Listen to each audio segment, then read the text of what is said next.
All right, let's talk about Section 5B, which discusses statistical studies and whether or not we should believe them. There's a lot of stuff out there, and there are fact books that are published about, how to lie with statistics. You can use statistics for your own gain as long as you know how to manipulate them. So there's some things that we want to look for as an outsider that will help us determine whether or not it is something that we should look at. Number one is to get a big picture of the study. What is the goal? Find out, well, is the information they reported what they were looking for, or, is it observational? Is it an experiment? Consider the source. This is really important. Look for sources of bias. A medical researcher may be biased towards finding a cure for something rather than it not working, or same thing with a drug manufacturer, or any political party would want to use statistics that support what they want. Look for bias, whether the sampling method was going to produce a representative sample. Was it a simple random sample, or was it done by another way that maybe could influence it? Look for a problem in defining or measuring the variables of interest, and we're going to talk about what a variable of interest is in just a minute. Beware of confounding variables, which kind of goes along with that. Consider the setting and wording in the studies, which is really important. We'll talk about that in a minute. Well, check that the results are presented fairly, whether it really supports the conclusions that are presented, and stand back and consider the conclusions. Are they really meaningful? Okay, so let's talk a couple of definitions here. This is a very definition, vocabulary heavy unit. And let's talk about what are variables. They are a general description of items or quantities that can take on different values. You remember from high school math, if you had a variable, well, the reason it was called a variable is because you could switch in and out values. It can take on different values, so it varies. The variable of interest is really what we want to consider here. The variables of interest are what they seek to measure. Because you can have variables in a study that's not what they're trying to measure, but they can definitely have an impact. So we want to look at some hypothetical studies and see if there is a reason to doubt. If there is a reason to doubt the claim. Okay, so they've given us some choices of justification. Ice cream sales are always highest in the summer, in the months of the highest crime rates. So their conclusion is that ice cream causes crime. Well, it says that ice cream sales are highest during the month with the highest crime rate. So there's something going on there. But does ice cream cause it? So we want to, is there reason to doubt? No, I think the claim is reasonable. Is that true? No, I totally disagree with that. I don't think ice cream sales has anything to do with high crime rates. So I don't think that's a reasonable solution at all. Okay, there is reason to doubt. The variables are not clearly defined. Well, the variables in question, I think, are clearly defined in that your variables are ice cream sales. Your variables are ice cream sales and crime rates. I think those are pretty well defined. It's the relationship between them that is different. So I think there's reason to doubt, but I don't think that's the reason. So this one has to be the answer by process of elimination, but let's see why. Yes, there is reason. There is likely a confounding variable. Now, what is a confounding variable? It is another variable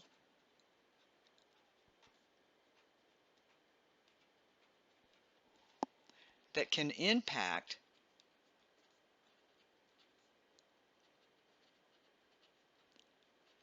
the variables measured.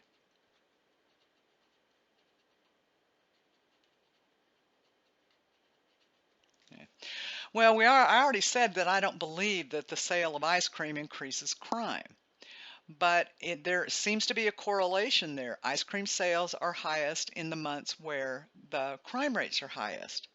So maybe there's another variable in there that impacts both of them.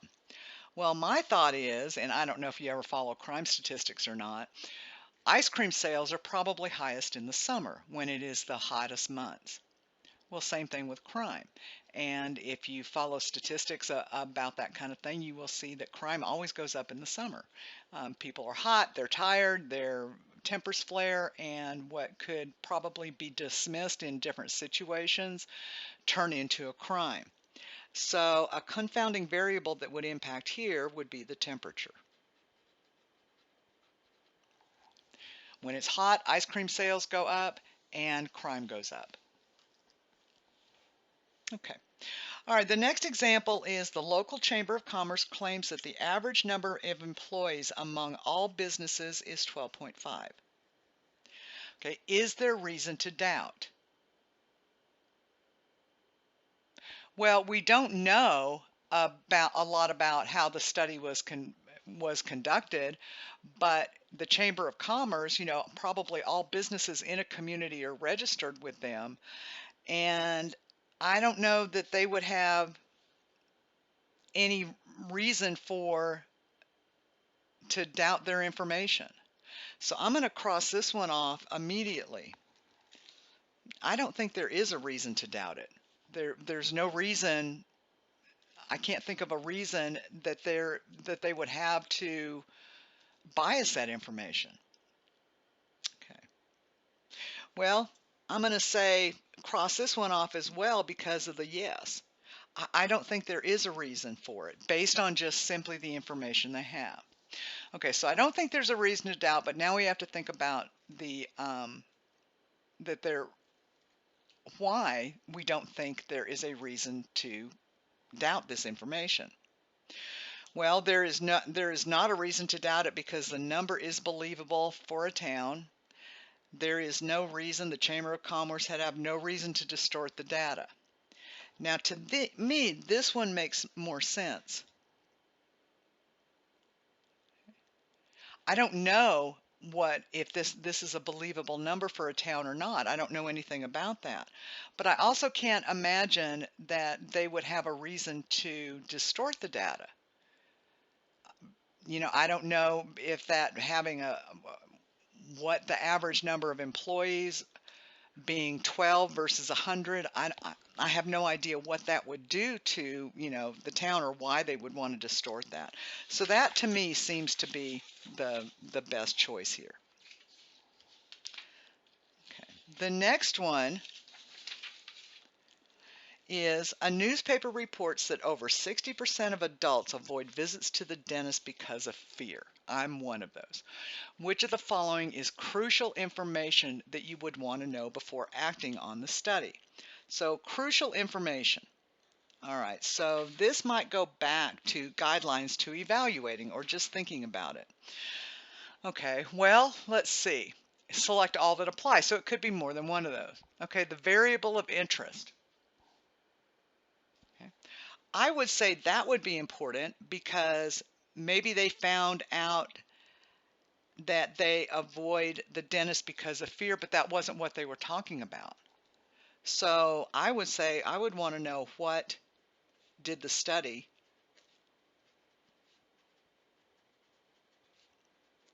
want to know.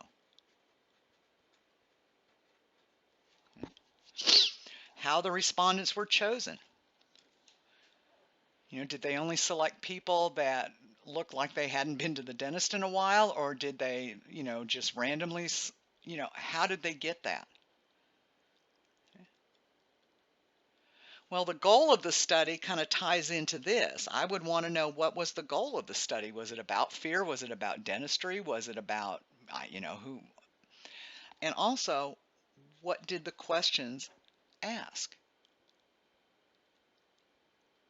So there are all kinds of things that I would want to know that would be important before I just jumped in and said, okay, well, 60% of adults avoid visits to the dentist because of fear. And so I would want to know everything about the study before I put some validation into that. Okay, so now we're going to talk about bias. Bias occurs when a study's design or conduct tends to favor certain results. There are two common sources of bias. We're going to talk about selection bias, which is bias based on selection, how they were chosen, and participation bias, when people choose to participate. Okay. So selection bias, it's all bias based on who participates, but selection bias would be who they asked to participate, and participation bias would be when they chose to. People who feel very strongly about something are more likely to respond. If I don't really care what's going on with it, it's like, okay, well, and, a lot of times my opinions are my opinions. I just don't want to participate in a study, and in particular about something I really don't care about. So anyway, those are the two biases that we're looking at. So we're going to look at two different scenarios, and we're going to discuss whether they are selection bias or participation bias, or both, or neither. So the first one is a school district plans to hold a carnival on a particular day. They send a survey link to all parents, offering them to comment on whether the day is a good choice. Based on the results of the survey, the district decides to change to a different day. Okay. Well, let's talk about selection bias and participation bias. And we'll talk about participation, and we'll decide yes or no.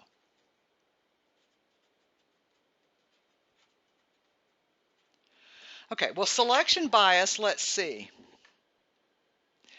They sent a survey link to all parents. Okay.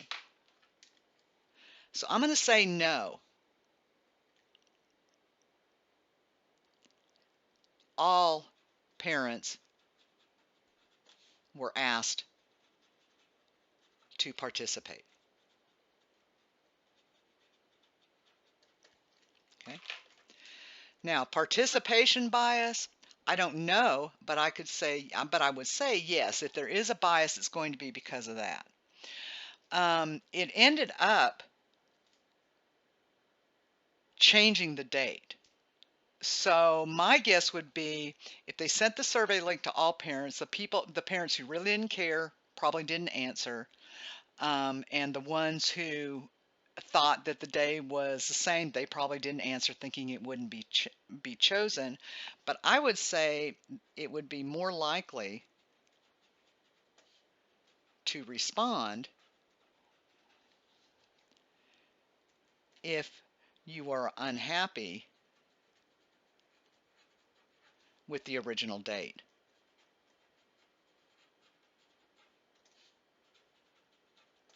If you really didn't care, and it probably could have gone either way, then you probably didn't vote. If you were happy with the day, you maybe did, but if you felt strongly about it, you would be more likely to respond. Okay. Visitors to a conservative website were randomly selected to respond to a survey when they closed their browser. They are asked, what is your opinion on the new tax law proposed by the House? Visitors to a liberal website were also randomly selected, and they were asked, what is your opinion of the new tax law proposed by the House? Okay. So you will notice in here that they kind of stratified this. They looked at both a conservative website and they looked at a liberal website. They were both asked the same question, but look at the difference in the results. The conservative website, 75% of Americans support it. The liberal website, 75% of Americans do not support.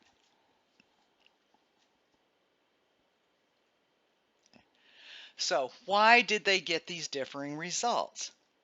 Okay. Well, I'm going to say there was some selection bias there.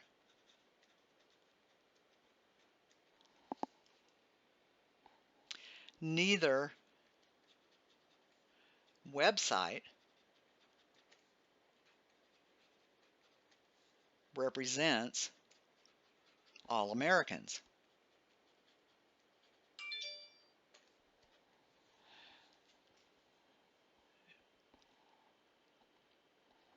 There also is some participation bias going on.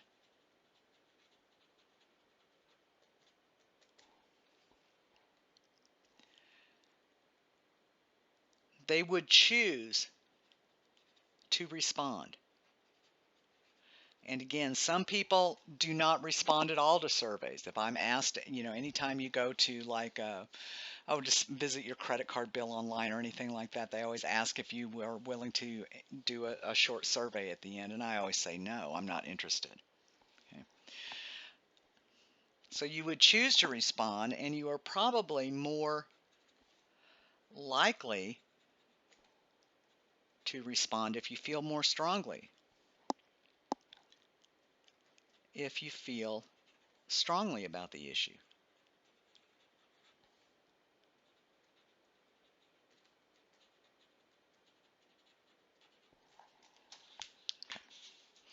Okay. And again, this is kind of one of those subjective things, unless you're just totally off base. But as long as you can defend yourself, we're okay. All right, survey questions. How a question is worded or how it is conducted can make a huge difference in the results. So let's talk about survey questions. One of the things is, does it guarantee confidentiality? And this says on sensitive subjects, but I would say on any subject. I would want to know if what the information that I'm providing is confidential. And then we want to look at wording. The order of choices makes a difference. People will tend to choose the first option if they don't have a strong opinion. And wording can lead people.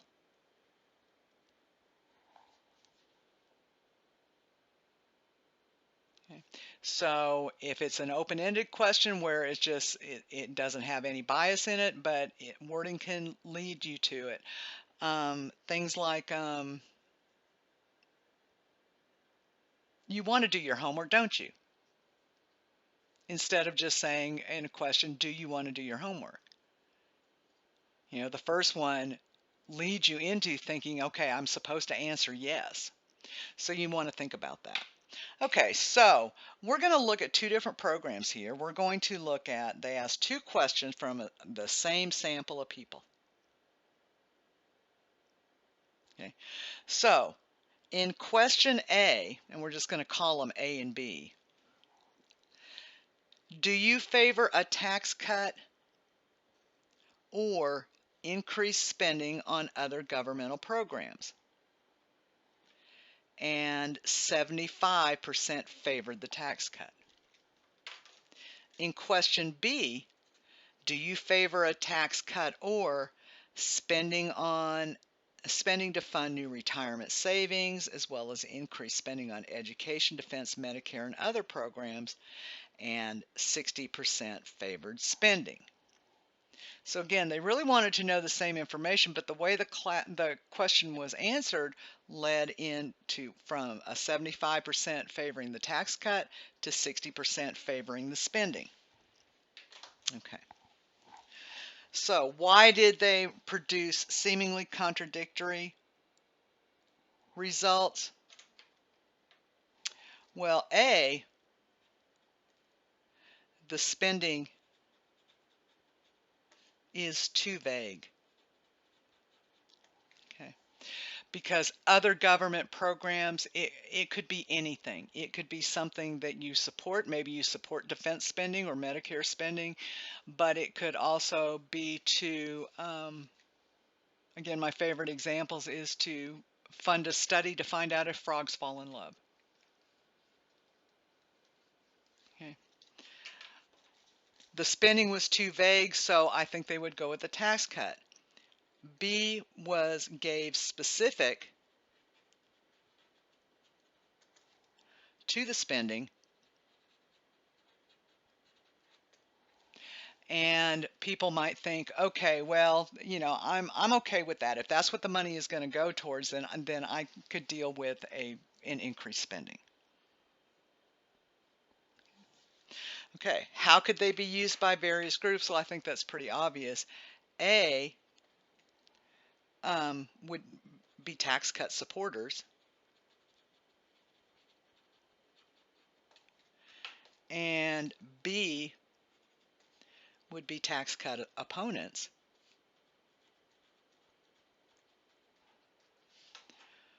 or supporters of those programs.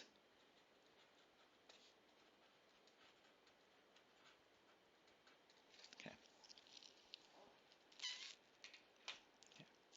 Now this next question is one of my favorites. The government would like to determine the percent of people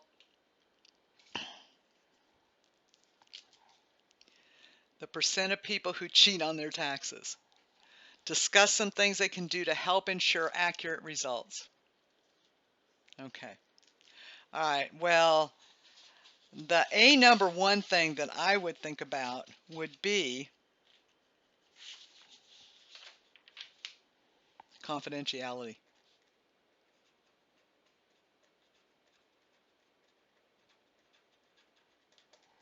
I'm not going to tell them I'm cheating on my taxes if they're going to turn around and send me to jail.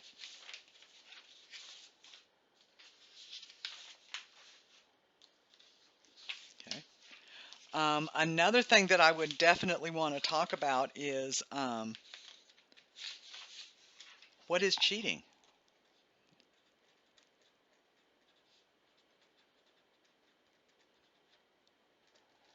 Do they mean that you took a deduction for dry cleaning that you probably shouldn't have? Or is cheating like you are defrauding the government? Okay. The other thing I would look at is have the survey conducted by an outside party.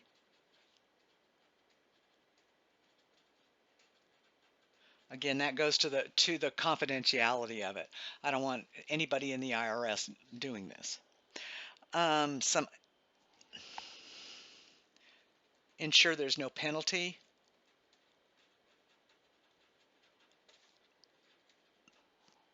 For honesty.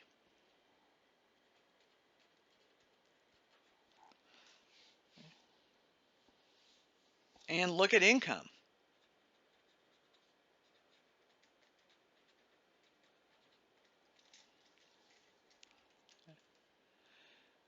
The other one is how would they choose their sample?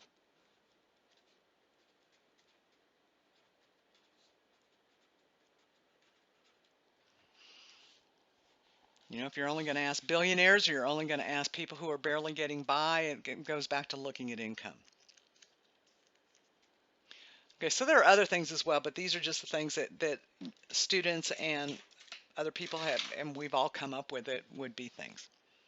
Okay, our last question here is: a food company is interested in whether people prefer its cheesy cracker product to that of a competitor. Okay, so they're going to ask, but let's write an example of a survey question that would be biased towards people choosing the company's product. Okay, so biased towards people choosing the company's product over another one. I would phrase it like, do you think our delicious crunchy, cheesy crackers are the best. It's got all the buzzwords in there. All the things that you like about cheesy crackers. They're delicious, crunchy, cheesy, and you're leading them into, don't you think these are the best? Yeah, you want to answer in the affirmative. Now let's look at a well-worded survey that would be reasonably likely to get accurate results. Which cheesy cracker brand do you prefer?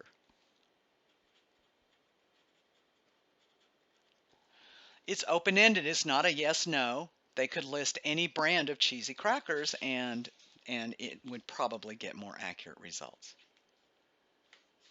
Okay, the end of 5B.